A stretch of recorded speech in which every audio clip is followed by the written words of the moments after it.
Assalamualaikum warahmatullahi wabarakatuh. Selamat pagi Bapak Dadang dan selamat pagi teman-teman semua. Terima kasih kepada Bapak Dadang Rahman Munandar yang telah mempersilahkan kelompok kami untuk melakukan presentasi pada pagi hari ini. Sebelum presentasi dimulai, alangkah baiknya kita berdoa terlebih dahulu. Berdoa menurut kepercayaannya masing-masing dimulai.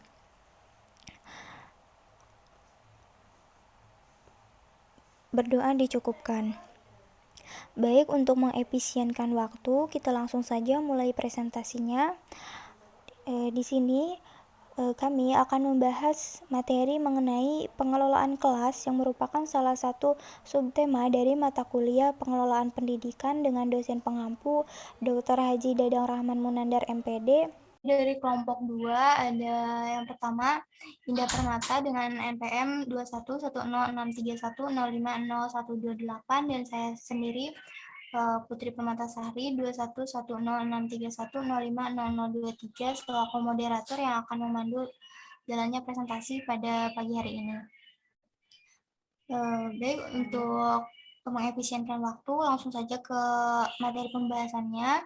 Nah, materi pembahasan yang akan kita bahas ada 6. Yang pertama, pengertian pengelolaan kelas. Yang kedua, tujuan, aspek, fungsi, dan masalah dari pengelolaan kelas. Yang ketiga, prinsip-prinsip pengelolaan kelas.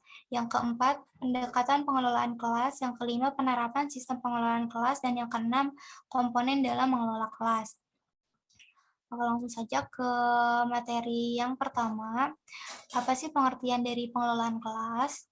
Nah, jadi pengelolaan kelas terdiri dari dua kata, yaitu pengelolaan dan kelas.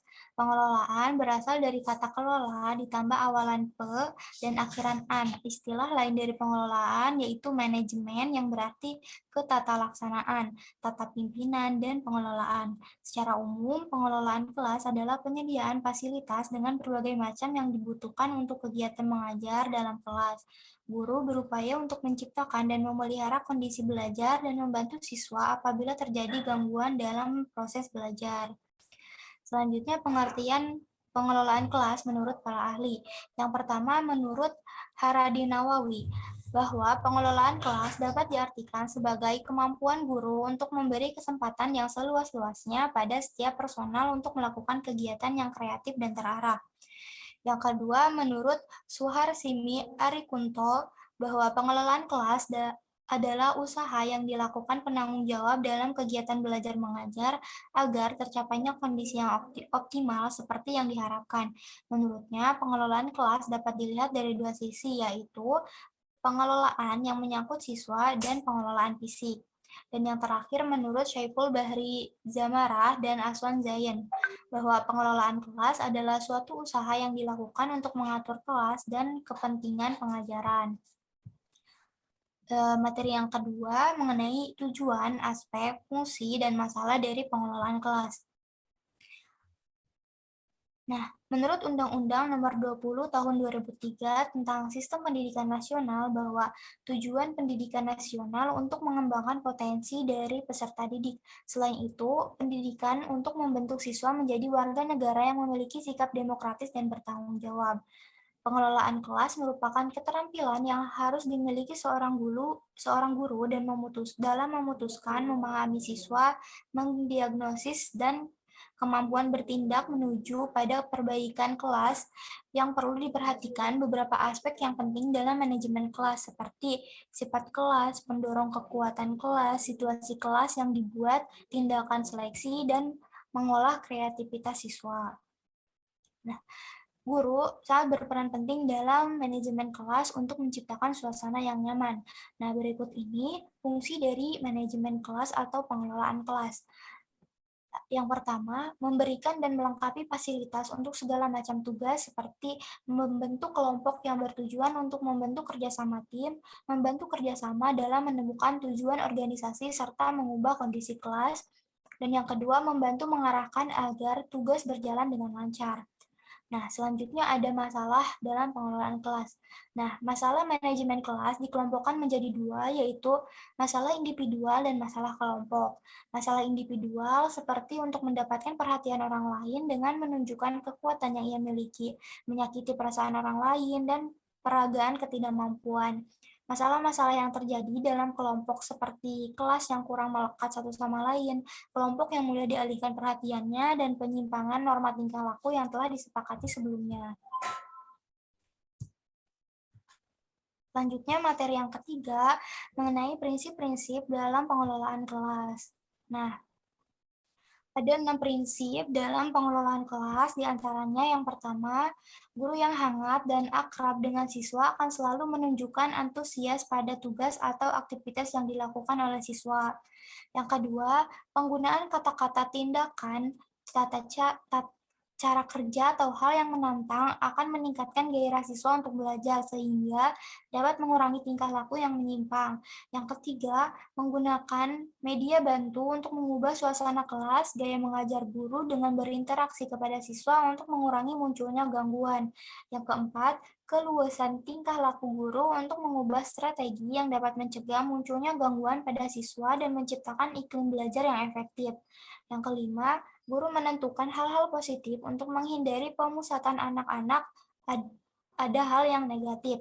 Yang keenam, guru mendorong siswa untuk disiplin dengan cara guru mempraktikkan disiplin pada kehidupan sehari-hari sehingga siswa mempraktikkan disiplin yang sudah diterapkan oleh guru. Nah, selanjutnya materi yang keempat mengenai pendekatan dalam pengelolaan kelas akan disampaikan oleh Saudari Indah. Kepada Saudari Indah, waktu dan layar dipersilahkan. Terima kasih kepada moderator. Selanjutnya yaitu pendekatan dalam pengelolaan kelas. Keharmonisan hubungan guru dan siswa bekerja sama dalam bentuk interaksi, sehingga interaksi yang optimal bergantung pada pendekatan. Berikut beberapa pendekatan yang dapat diimplementasikan oleh guru. Yang pertama yaitu pendekatan kekuasaan. Pengelolaan kelas merupakan suatu proses untuk mengontrol tingkah laku anak didik dengan penerapan disiplin. Peran guru yaitu dapat menciptakan dan mempertahankan situasi disiplin dalam kelas. Kemudian yang kedua yaitu pendekatan kebebasan. Guru memberikan kebebasan kepada siswa untuk melakukan berbagai aktivitas sesuai dengan keinginannya. Yang ketiga yaitu pendekatan resep. Guru diberikan satu daftar petunjuk boleh dan tidak boleh apa yang dilakukan oleh guru, sehingga semua masalah itu bisa teratasi jika terjadi di kelas. Kemudian yang keempat, pendekatan pengajaran. Tingkah laku guru dalam mengajar menjadi cerminan untuk siswa, sehingga siswa akan menerapkan tingkah laku yang baik. Kemudian yang kelima, pendekatan perubahan tingkah laku. Pengelolaan kelas dapat diartikan sebagai upaya untuk mengembangkan dan memfasilitasi perubahan perilaku yang bersifat positif dan berusaha mencegah munculnya perilaku negatif dari siswa. Kemudian yang keenam, pendekatan sosio-emosional. Pengelolaan kelas dapat diartikan untuk membentuk interpersonal yang baik antara guru dengan siswa dan siswa dengan siswa. Kemudian yang ketujuh, pendekatan kerja kelompok. Guru berperan untuk menjaga kondisi yang sama yang membuat kelompok menjadi produktif. Guru juga dapat mempertahankan semangat yang tinggi, mengatasi konflik, dan mengurangi masalah-masalah yang akan terjadi. Kemudian yang terakhir yaitu pendekatan elektris atau pluralistik. Pendekatan ini berperan untuk menekankan potensi, kreativitas, dan inisiatif guru dalam memilih berbagai pendekatan berdasarkan situasi yang ada. Selanjutnya yaitu materi yang kelima, penerapan siswa dalam pengelolaan kelas.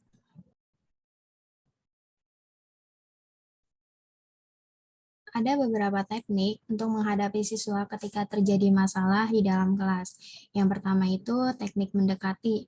Apabila seorang siswa mulai bertingkah, teknik ini efektif untuk dilakukan oleh seorang guru. Kehadiran guru bisa membuatnya takut sehingga dapat menghentikannya dari perbuatan yang kurang baik tanpa perlu menegurnya.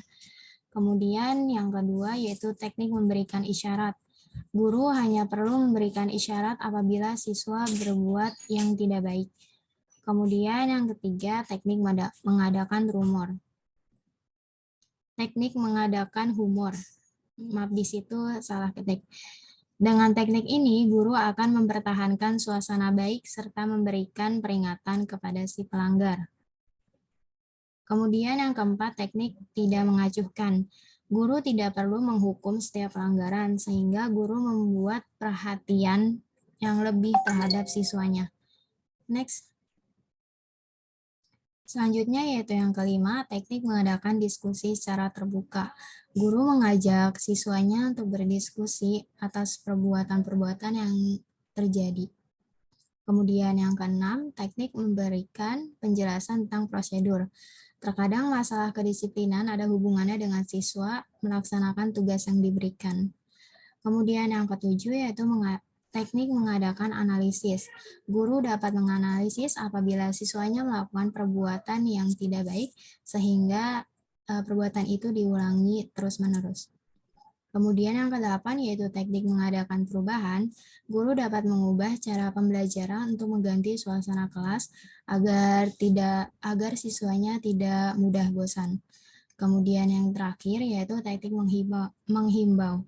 Teknik ini cukup efektif, tetapi jika himbauan sering digunakan, mereka cenderung untuk tidak menggubrisnya lagi. Next. Kemudian materi terakhir yaitu komponen dalam mengelola kelas. Dalam mengelola kelas secara efektif ada beberapa kekeliruan yang harus dihindari oleh guru. Yang pertama yaitu campur tangan yang berlebih. Apabila guru sering menyela kegiatan siswa dengan memberikan komentar, pertanyaan, atau petunjuk, kegiatan itu akan terganggu. Hal ini memberi kesan terhadap siswa bahwa guru tidak memperhatikan kebutuhan mereka. Kemudian yang kedua yaitu kelenyapan. Hal ini terjadi apabila guru gagal melengkapi suatu instruksi, penjelasan, petunjuk, atau komentar, kemudian menghentikan penjelasan tanpa alasan yang jelas yang mengakibatkan membuat pikiran siswa mengawang-awang, melantur, dan mengganggu proses pembelajaran. Kemudian yang ketiga, ketidaktepatan memulai dan mengakhiri kegiatan. Hal ini terjadi apabila guru memulai sesuatu aktivitas tanpa mengetahui aktivitas sebelumnya. Guru tidak dapat mengendalikan situasi kelas dan mengganggu kegiatan pembelajaran. Kemudian yang keempat yaitu penyimpangan. Akibat guru yang terlalu senang dalam suatu kegiatan mengakibatkan penyimpangan sehingga mengganggu kelancaran proses belajar. Kemudian yang terakhir yaitu bertele-tele. Kesalahan ini terjadi apabila seorang guru mengulang-ulang apa yang dibicarakan sehingga kegiatan itu kurang disenangi oleh siswa. Mungkin cukup sekian dari saya kembalikan kepada moderator.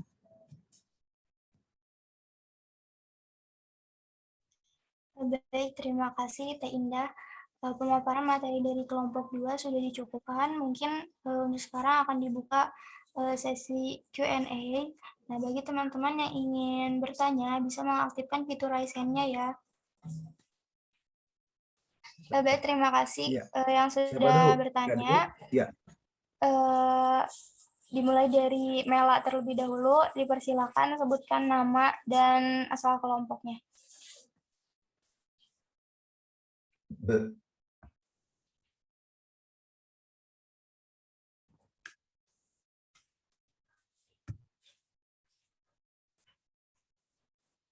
Iya, terima kasih kepada moderator.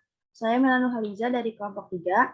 Izin bertanya, bagaimana cara guru untuk menangani masalah pengelolaan kelas dalam pembelajaran, dan juga bagaimana cara seorang guru dapat menciptakan kelompok belajar yang efektif dan produktif untuk seluruh anggota gitu. Karena ya seperti yang kita tahu, pasti di setiap kelompok itu ada beberapa anggota yang kurang kontribusinya begitu. Terima kasih.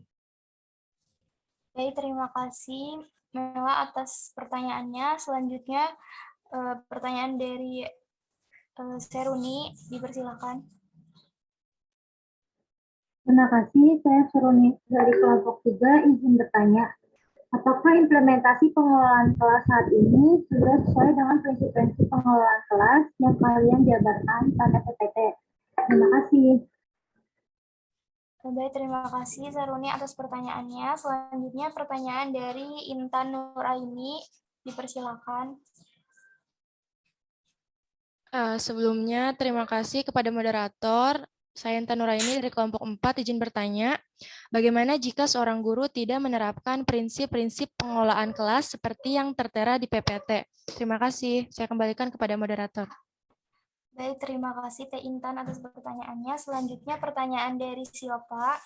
Dipersilakan. Baik, terima kasih moderator. Saya Silva dari kelompok 8, izin bertanya. Apa saja tantangan atau hambatan yang didapati oleh guru dalam melaksanakan pengelolaan kelas? Terima kasih. Baik, terima kasih Teh atas pertanyaannya. Selanjutnya pertanyaan dari Andromeda, dipersilakan.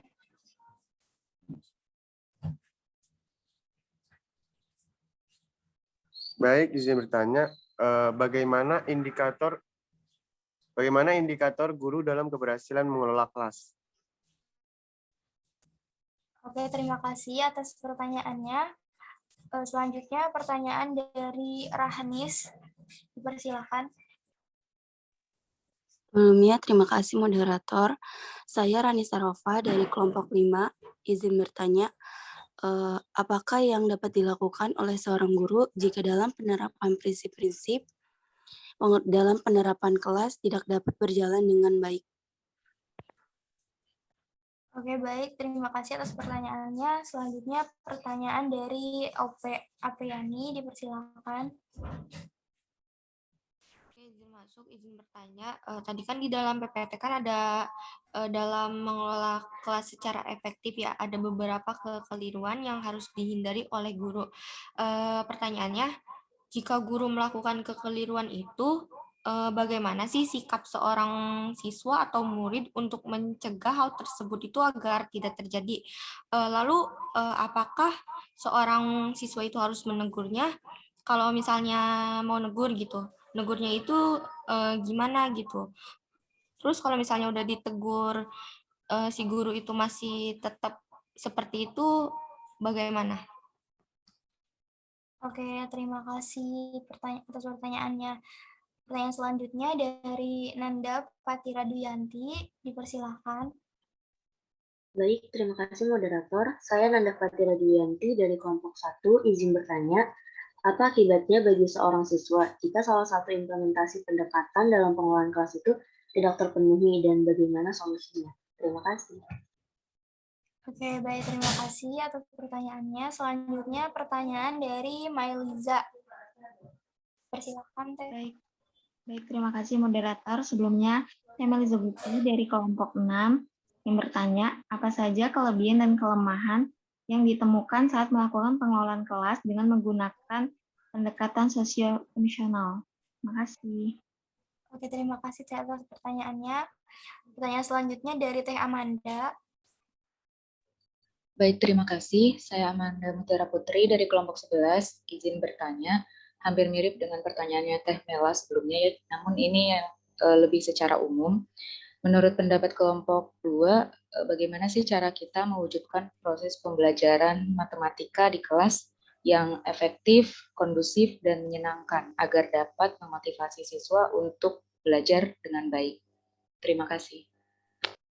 Baik, terima kasih Amanda atas pertanyaannya. Pertanyaan terakhir dari Bayu Agustriono, dipersilakan. Baik, terima kasih. Saya Bayu Agustriono dari kelompok 7, izin bertanya. Tadi dijelaskan dalam PPT beberapa teknik dalam menghadapi siswa di dalam kelas. Banyaknya kasus bullying bukan rahasia lagi. Jadi menurut kalian, apakah teknik yang efektif untuk menghadapi sebagai guru dalam kelas jika terjadi masalah ini? Terima kasih. Oke, terima kasih atas pertanyaannya Kang Bayu. Nah, terima kasih untuk teman-teman yang sudah bertanya. Izinkan kelompok 2 untuk melakukan diskusi terlebih dahulu ya Pak untuk menjawab pertanyaannya. Ya, silakan. Baik Pak, terima kasih. Ya, sambil nunggu temannya. Jadi pengelolaan kelas ini sangat penting untuk tujuannya tadi ya, untuk tercapainya pembelajaran yang efektif, efisien. Pengertian efektif tentu saja harus melibatkan semua pihak. Ya, semua pihak. Semua pihak ini terutama peserta didik. Dalam suasana yang kondusif dan menyenangkan, ya, enjoyful, ya, sehingga belajarnya optimal, learningful. Nah, tentu ini aspek-aspek yang tadi disebutkan dalam pengelolaan baik dari sisi fisik, ya, ruangan, tata letak kursi, ruangan yang bersih, pencahayaan, kemudian pengaturan sirkulasi orang masuk keluar, ya. Jadi ada komitmen, ya. Kapan dia boleh keluar, kapan dia boleh masuk, gitu ya. Kemudian juga atribut-atribut yang lain, ada gambar-gambar, ya. Kemudian ada bagan, ada peta, termasuk ada proyektor, infocus, proyektor, AC, ya. Itu hal yang sifatnya fisik diatur sedemikian rupa tentu saja. Sehingga ruangan ini menjadi ruangan yang bersih, sehat, dan tampak tentu saja menyenangkan. Dan pengelolaan non fisik, yaitu interaksi antara guru dengan siswa, siswa dengan siswa, ya. Tadi kan ada beberapa pendekatan, ya, ada 4 atau 5 pendekatan. Nah, ini penting untuk jadikan bahan kita nanti ketika mengajar. Hal-hal yang berkaitan dengan insiden, ya, atau seperti bullying, ya, kemudian kelas siswa tidak terkendali, ya, itu adalah seni, ya. Oke, sudah kelompok 2 sudah bisa mulai menjawab pertanyaan? Sudah, Pak. Ya, silakan kelompok 2. Yang pertama, kita akan menjawab pertanyaan dari Kang Andro, akan dijawab oleh Teh Indah. Teh Indah, dipersilakan. Yang dijawab cukup 2 atau 3 saja, ya. Sisanya nanti kita akan jadikan. Baik, Pak. Baik, terima kasih kepada moderator. Pertanyaan Andro tadi, bagaimana indikator guru dalam mengelola kelas? Ada beberapa indikator guru dalam mengelola kelas, yaitu guru mengerti perbedaan antara mengelola kelas dan mendisiplinkan kelas. Kemudian yang kedua, guru mengetahui prosedur kelas seperti apa yang guru inginkan terjadi, cara masuk kelas, mendisiplinkan siswa, dan rutinitas kelas itu apa yang siswa lakukan seperti tata cara masuk kelas dan sebagainya. Kemudian yang ketiga, guru melakukan pengelolaan kelas dengan mengorganisir prosedur-prosedur. Kemudian yang keempat, guru mengerti bahwa perilaku siswa di kelas disebabkan oleh sesuatu. Jadi guru tidak boleh menghakimkan suatu hal yang semestinya guru tidak lakukan. Kemudian yang terakhir yaitu guru tidak mendisiplinkan siswa dengan ancaman-ancaman dan konsekuensi yang bikin siswa takut. Segitu, Andro. Sudah cukup? Baik, cukup Teh Indah. Terima kasih. Terima kasih juga, Andro. Saya kembalikan kepada moderator. Baik, terima kasih Teh Indah dan terima kasih juga Kang Andro atas pertanyaannya. Selanjutnya saya akan menjawab pertanyaan dari Teh Silpa Ardita Kosasi dengan pertanyaan, apa saja tantangan atau hambatan yang didapati oleh guru dalam melaksanakan pengelolaan kelas? Nah,